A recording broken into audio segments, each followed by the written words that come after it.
welcome to this week's episode of Indie Film Wrap. I'm your host, Sierra Kane, and this week we are so excited to have a special guest, Victoria Arias. Victoria, I'm super excited to have you on because you are our first guest who does makeup and special effects.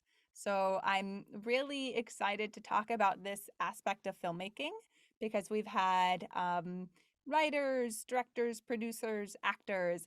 But I love getting into, the nitty gritty and all of film is so collaborative and there's so many roles on set. And so I definitely am excited to talk about your journey. Uh, I'd love to start with your filmmaker origin story. And that's going to be whatever kind of inspired you to want to get into filmmaking. Well, I guess that would bring me all the way back to college. I actually got an art degree in fiber art. So I was weaving fabric on a loom essentially. And then I got into theater and I thought, oh my God, I could take this fabric and I could like make a costume for stage with this. And then from there, I was like, oh, you know what would make the whole look complete if I did like some really cool special effects makeup. And then next thing I know, I'm going to LA for special effects makeup school. And then from there, I just started working in special effects houses. And surprisingly, most of them, we make superhero suits in special effects makeup, like studios. So I was using my makeup degree, I was using my fibers art degree, I was using my costuming degree, and it just all kind of really came together. I make bad puns and dad jokes sometimes, so forgive me if this sounds cheesy, but I really do. I'm like, oh, I love that. It's like it started with weaving fabric together, and then all of these skill sets are just beautifully woven together for what you're doing now. So Yeah. I think that's really neat, and I think that is that's a lot of people's paths. It's like I I think sometimes as young people we can put pressure on ourselves to like you have to know that you want to be a doctor or a lawyer or Yeah. whatever it is you want to be at the age of 5 because everyone's asking you. You know, And so That's I that's love actually I love this that's really great. exploration. My least favorite phrase people will use is like, "Oh, you're a jack of all trades." And I hate that because then there's the following like, "But a master of none." And it's not really Mhm. true because you can have all these interests in all these different art forms and you can end up using all of them. It doesn't have to be that you're just moving from one to the other and leaving those other skills behind. You're going to use all of your knowledge to make something amazing. Yeah, and I think particularly with filmmaking, that isn't, I mean, I would say probably any you could argue any art, you know, that can be all of these other experiences can help shape that. But I think with filmmaking, it's one of the most conducive for that. Yeah. Yeah, because I mean, you're taking all these different elements together, and I have to know a little bit about lighting to know that this look is going to look great, in reds, blue, whatever, like everything kind of depends on your knowledge of the other departments and how you're going to make that work. And that's precisely why we do like test shoots for makeup looks before we start filming, because, if they're going to shoot in a particular way, if they're going to do it in black and white, you never know how those colors are going to react. So, yeah. Do you have a like a interesting story about that where something was just really Oh, surprised you? well, I, well, my favorite maybe is, so I worked on Shape of Water, and we had a test dummy body of our fish man. The lighting department actually asked us, he gets these reflective spots when he's in the water at one point, and they asked us to provide them a blacklight paint job so that they could see what the lighting would look like in real life and model it in for the movie, because that bit in particular is more of a CGI kind of thing. And so that was really cool because we were working with the lighting people and being like, okay, if we put the spots here and if the light is shifting in these ways, we send it off, they model it. It was really cool. I'm curious, with special effects makeup, uh, is it more of, I know we've talked a little bit about the collaborations between department, but otherwise, is it more individualistic or more, a team working Um, together? well, it depends. So, in for that movie in particular, we came up with like 40 different color schemes of what this fish man could be. Like if he was from the tropics, would his coloring look more like this kind of fish versus Mm, if he was in the Atlantic Ocean, would he look like this kind of fish? Um, we had so many options that we presented to Guillermo, and he picked the one he liked best and that he felt really fit for what he was going for. And I mean, also within a special effects studio, it depends if you're talking about like work versus on-set work. So for something like a Marvel movie, everything is very like prescribed. Like this is the look and we're sticking to this. There is no moving from this. And that's very set. We have Bibles for those of mm. like in these shots this is precisely where the dirt is, right? Oh, wow. So um down to the shot listed. oh yeah, Wow. exactly, like very rigid, right? So but in a special effects studio, you have people who are making the molds, and then you have painters, and you have people who do the sculpt. It's all there's like each area has its own thing. So everyone is doing stuff their own way. I mean, the sculpting on the Fishman in particular, um, there's two sculptors in my mind who I feel like did the majority of the work, and that really shaped our Fishman. And it's unlike what other people would have been able to sculpt. So it is, Mm. particular to their art style, I would say. I know you mentioned going to specifically a special effects makeup school. Do you feel like that was necessary? Because, Special for our effects, viewers yes. watching, yeah. Yeah, I know that YouTube and makeup has blown up, right? And you have tons of people online who are giving it a go. There are a lot of really knowledgeable people on YouTube who are in the industry and who are amateurs who are getting really good advice from industry people Mm, or working with companies. And but there are a lot of people who aren't taking the time to do the research, and that's always a little disheartening. In mm, particular, special effects, there are certain chemicals that can hurt people. And mm. I think it's really important to go to a school to learn more about that. Because there's just some chemical interactions that you don't want to be messing with at home. And I mean, I'd hate to imagine someone making like a foam appliance and deciding to dry it out in their own oven instead of in like a shop oven, and that will contaminate your food, everything you make in that oven from then on. So Wow. there's a lot of stuff that I wish people would just be, you know, a lot more careful about, I guess. And just to learn from, reputable places. That's great to hear because I think there are a lot of other aspects of filmmaking, acting included, some on-set roles where, a lot of people think you can do that just by being on the job. You can get that, experience. But to your point, this is such a specialty and niche field that it's good to know it can be dangerous if you're just, trying Yeah. things at home without the proper insights and training. So I think that's, My yeah. my least favorite thing to see is when people rip prosthetics off their skin, Ooh. because a lot of those glues are like medical adhesive level, and you're like, you can damage your skin. You can really mess yourself up. And I'm like, "Ooh, she's gonna be hurting later." Like, take the time to use a solvent. Like, Yeah, I was in a horror film once and it was like they did the cool effect of like ripping open like a wound, a ripped open, um mhm. just like Like a all neck red appliance. and, yeah, torn Yeah. apart. And I had the special effects makeup artist tell me that I need to warn people that I work with in the future that I have very absorbent skin, apparently. Oh, did the glue really hold on to you? Yes. You know what? That's funny. That happens to certain people.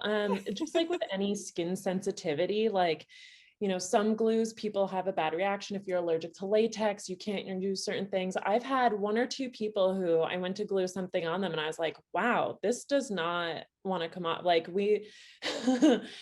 um, we really have to take our time sometimes because Yeah. everyone's different. Speaking of taking your time or not taking your time, I'm curious, coming out of the program, was there a good, bridge into the professional world? Did it take a few years to kind of build up those relationships so Yeah. that you felt like you you were fully in the industry? Yeah. So if you want to work in film in particular, going to a makeup school out here is kind of vital because from there, your teachers are your best asset. And there's a lot of internship programs coming out of there for different special effects studios. And that's what I did. I literally went Mm, from working in the school, interning at the school, like a paid internship kind of thing happening. And then I got immediately picked up at a special effects studio as an intern. It's almost like a direct pipeline a little bit because the industry has been, since the beginning of Marvel movies, like there was such an explosion of like, we just need more hands coming in and we can teach mm, people how to, do these different stations essentially. So it was really helpful. And then from there, I personally wanted to be more on set doing makeup and I was building my clientele while I was working there. So I was working like, full time at a special effects studio, and then my weekends and all of my nights were basically like helping shoot with other people and students in film school. And eventually those people graduate and they go to make movies later on, and then you're their first mm, thought. And it took a couple of years, I want to say like two or three, before I had a really solid group of clients that constantly come back to me. And I feel very lucky that I have not had to like search out work in a long time. Like yeah. once you get your people, you kind of, if you have good like on-set, just you work together so well that you really make like a tight-knit community, and then you're working all the time. Yeah, that's a great to hear about, if you build that network. So it's one thing to be good at your job, and then it's another to know that onset etiquette, and to be also someone that people want to spend time with on set. Yeah. uh, And learning set etiquette can be hard. yeah. Like, especially when you're so green. I mean, oh God, there are definitely moments that I look back and I cringe like you wouldn't believe. And I'm like, I can't believe people still talk to me sometimes.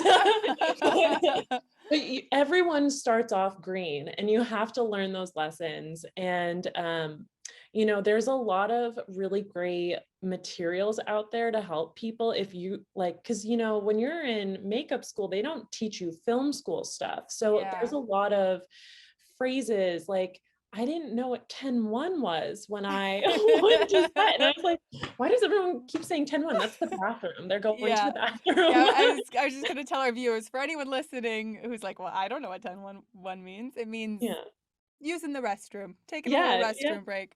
Yeah, or just like all sorts of small things that I was like, oh my gosh. So it took a while to kind of build that. And now I think coming out of the last several years, I've seen people make really great resources for new people as well. So Mm, um there's a woman named Alicia who's a makeup artist, and she makes the make freelance makeup artist planner, and it literally has like color charts, brands. It had like she's great, but her planner is a great resource too. If I had one of those like in the beginning, I would have been like, okay, I get what's happening.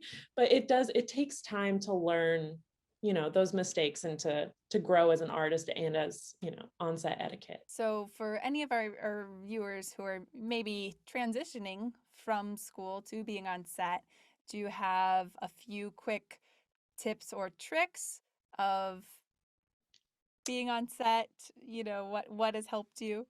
Um, Honestly, be nice to everyone. Mhm. It is a sometimes being on set is a game of egos. It's a You good way of know, putting it. I've I've definitely had some clients sit in the chair or talent sit in the chair that were not the easiest to work with. Mm. Um, and then I've had some that are the best people I've ever met. And weirdly enough, we're also like everyone wants to gossip to the makeup artist. Like they really do. They just want to unload in the makeup chair and be like, yes, touch my face and here's my life story. And you're like, okay. So be a good listener really is kind of what it comes down to. And, just do what you can and do your best kind of a thing. So I'd love to hear. I know we talked a little bit about The Shape of Water. Mhm. Would love to hear if you have another project, maybe one kind of coming out of school or in school that is just like a favorite project of yours. Yeah, oh God, there's so many. And as freelance, we work maybe a couple of days on one set and then a couple of days on another. And you're jumping through projects like crazy. And you're just like, I don't even remember all the people I met. Right after school and I was in the special effects studio, I did a lot of Marvel movies. I did Shape of Water. When I left there, I worked on a bunch of random stuff. I just recently did a movie called The Reunion that's going to be coming out. It's got Nina Dobrev in it. One BR came out on Netflix, I want to say a couple Halloweens ago. That was really fun. And I made all the prosthetics. That was like, there was a handful of makeup artists on set each day, and I got to, be there through the whole thing. And I made all the prosthetics. I got brought on to do makeup for an interview. Stan Lee was being interviewed, Oh, and it was at his house. wow. At his And house. Oh, I can only imagine like all I the know things. I was the whole time I was like, this isn't real. Yeah. And I did makeup on his wife, Joan. And she was lovely, amazing woman. I adored her. She was incredible. And one of my favorite things anyone has ever said to me, uh, she was so sweet. And she starts saying, at lunch, you should take a walk around the block. And I was like, what, why? And she said, well, Leo lives that way and he bought a house for his mom that way. So you might bump into him and you're single, right? And I was like, oh my God, this lady is trying to set me up with Leonardo DiCaprio. And of course I couldn't go on the walk, but but I was like, oh, okay, I see you, Okay. matchmaker. Well, hi, It hey was very Leo. flattering. I don't think I would have been his type, but it was very sweet that she was rooting for me. I love that. I love sweet old ladies. They are the best. I can't Yeah, that wait to was be an old lady.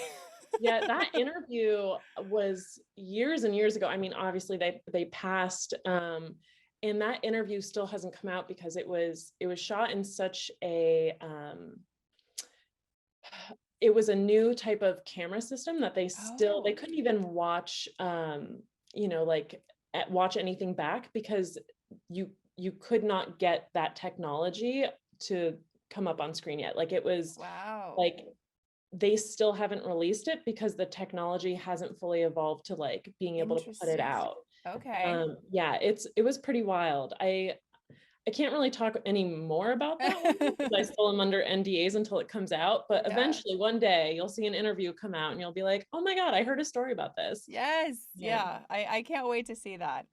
Yeah. What a legend in the just comic book world, and yeah. that's really an amazing experience. Um, Transitioning a little from comics to video games, I know you do some stuff for video Oh games yeah. and mocap. How is that different? You know, we see the images, we see the dots. Is there a science behind the dots? Is it how does Yes, that work? it's pretty crazy. So I work with a recording studio, and They bring me in when they have mocap stuff, and I've worked on a ton of random games. I want to say each game used a slightly different technology, and they pretty much say like, we are using these kind of dots and this kind of facial mapping, and then you have to replicate that for their face shape. And it's pretty wild, and some of them are very sensitive. You can't get any kind of residue of any kind on the dots because it flares the light that the camera is picking up. Mm. So there's some that are, almost like reflective on the roads, like the little reflective tiles on the Oh, ground. yeah. It's Hmm. almost like that, right? There are some like that. There are some where they're just like, we need white paint, we need black paint, we need, whatever it is that they're using. It's been pretty crazy. I've had people I've done like some weird multicolor dot effects to have them sit in a light orb to be Oh. analyzed for every kind of lighting direction they could like visually cast on someone's face to replicate in a game. Wow. It's the technology is all crazy, and I won't even pretend that I understand all of it. Um, I just know I have to be very precise, and I go through a lot of eyeliner pens, and it's pretty crazy. Honestly, it's the technology and the actor, it's all them. It's their hard work for sure. I'm just going in and making sure that it lines up with how they need it to be read. Um, it's not like super easy, but it's pretty cool technology, I gotta say. As someone, maybe a step removed from special effects, there's a number of films, I'm guessing, where special effects and special effects makeup is more common than someone might think. Can you talk a little bit about that? Because I think, our mind tends to go to the Marvel movies and horror films, but I Oh, think there's probably applications of special effects in um, plenty of other productions where the viewer might not see oh it. yeah. Yeah, like, well, yeah, with video games for sure. I mean, there was even some hologram work where they had me come in and they had me do a makeup so that someone could be recorded, put into a hologram to be put in different games. So it's and that one was just like almost kind of like straight out of the camera in the way, but not as much mocap. But I mean, to think like, okay, this person is going to be like digitized into a hologram, like that's kind of wild. It kind of you're like, what? Let's see. I've done special effects for so many random things. A lot of commercials, weirdly enough. Mm. I've done a lot of like scar coverage for people. So like if someone Oh, gets hurt and they're, in the middle of shooting, like you have to be able to use a special effects material to kind of cover that. I've done a lot of bald caps. I did a bald cap once on Weird Al, and he was oh. notorious for having a lot of hair. Yeah, he has those gorgeous curly locks. Yeah, that was a trial to tame all that hair. I mean, even okay, so even in the Marvel movies, some things they really, some people think, oh, that must all be CGI. No, that's a prosthetic a day. So every Mm. shoot day, it's a new prosthetic, like a new, replica of the same prosthetic. And we probably made, I mean, Drax covered in his scars, Wow, we made yeah. like upwards of 100 sets, like, and it Wow. was every day a new full body makeup that had to be completely taken off. There's no reusing a lot of these. So it's a lot of prosthetics when you end up having something as, a character makeup. There's a lot Yeah. of old age effects that people I don't think realize are Mm. special effects. A lot of weathering type makeup, anything that's really Western, all of those are considered more special effects than beauty. We're working with like a lot of alcohol paints and fake beards, Oh. Hmm. prosthetics to move hairlines. Pam and Tommy that recently came out, she's wearing a full forehead prosthetic, and a lot of people are shocked at like what they're able to replicate. But Yeah, yeah, how that's similar. that's a Yeah. Yeah, same with Bombshell was really Oh great. I yeah. actually have some friends who were the people making those and on set applying those, and uh, that's a really a really precise kind of special effects makeup blended with beauty makeup. There was actually two Mm. artists for that. So you have a beauty makeup artist and you have the special effects artist, and they're working together to create the whole look because it really is a specialty. You've shared with us so many amazing stories and insights, and I feel like I can't watch movies the same now, which is great. Oh, me too. I have such a hard, I can't watch anything I've worked on really. It's kind of hard. But as we wrap up here, I would love to get any maybe like words of encouragement for a young makeup artist who maybe is trying to decide if special effects is something that they want to get into. Maybe what would you say to a Yeah. young artist? Well, as a very dreamy kind of person, I always say, follow your heart, follow your dream, do what's going to make you happy.